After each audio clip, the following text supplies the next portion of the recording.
Um, an estuary is a semi-enclosed body of water open to the ocean, but diluted with fresh water. A little bit of an academic description of what the lower St. Johns River is. But when we look at this, we begin to realize that the freshwater input is the key to that. The semi-enclosed piece of it means that it's open to the ocean. And sitting east of us sits the Atlantic Ocean, which is a virtually unlimited amount of salt water that can come in. So anytime we slow down the flow of fresh water into an estuary, we impact that estuary. We destroy the submerged aquatic vegetation that relies on the fresh water. That in turn leads to decrease in habitat for the estuarine important species, the fish, the manatees, and the things that we enjoy about the river. We always don't think about the fact that having an impact that something like the Lackawanna would actually impact the lower St. Johns River, but it in fact did. As we have shut off and slowed down that flow of water, we've impacted the lower St. Johns. We've seen salinity gradually increase. We've lost submerged aquatic vegetation. We're losing trees along the shoreline. Cypress trees cannot survive in salt water, or even slightly salt water. And so we have this sort of combination of things going on.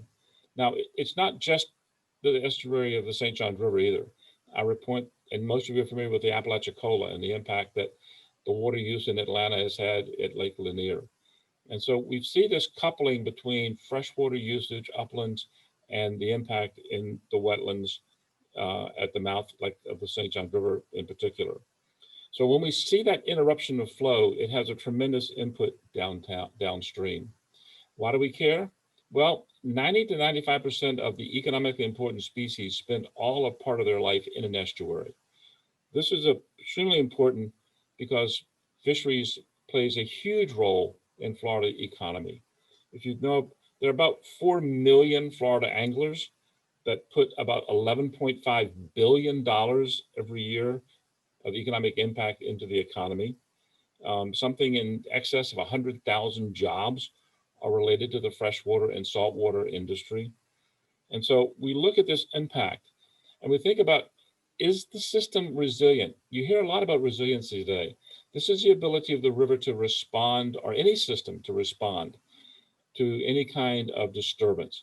We think about economy and we talk about the resilient economy. We talk about human health and the resilience of human health. Well, ecology is the same way.